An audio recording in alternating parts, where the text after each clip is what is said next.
Do you know how bad the job losses are in Alberta? 40,000 jobs lost so far this year. 40,000. Fort McMurray used to be the jobs engine for the entire country. Now has an 8% unemployment rate. And that's just for the people who live in the city. Thousands of workers who used to fly in from the Atlantic and stay in temporary camps outside Fort McMurray, many of them are gone too. They're not even counted in this number. Last year, the unemployment rate in Alberta was an impressively low 4.5%.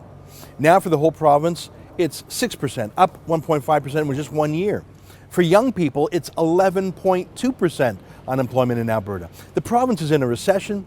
The big employers with the best jobs, big oil sands companies like CNRL and Canadian Oil Sands, they're reporting losses in the hundreds of millions of dollars. So what's the new NDP Jobs Minister, Lori Sigurdson, doing?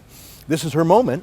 Is she having crisis meetings with her departmental staff? Is she pulling together a round table of employers, asking them what their best advice is to stop the bleeding? No. She's working, but not in Alberta. She's out in British Columbia campaigning for her boss, Thomas Mulcair, in the federal election. Here she is posing with a big smile, campaigning for the federal NDP in Vernon, British Columbia. So Alberta is having its worst jobs crisis since the Great Recession of 2008. It's caused originally by low oil prices, but the NDP government has piled on. In the past 100 days, they've raised corporate taxes, raised income taxes, raised the carbon tax, and they're threatening 2 more tax increases, one in the name of oil royalties and one for global warming. The full degree of the pain hasn't even come yet. All of those tax hikes haven't yet worked their way through the system, haven't yet been reacted to by employers yet.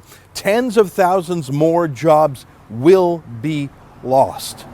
But the jobs minister is out in Vernon, BC, working for a party that wants to put in an oil sands moratorium.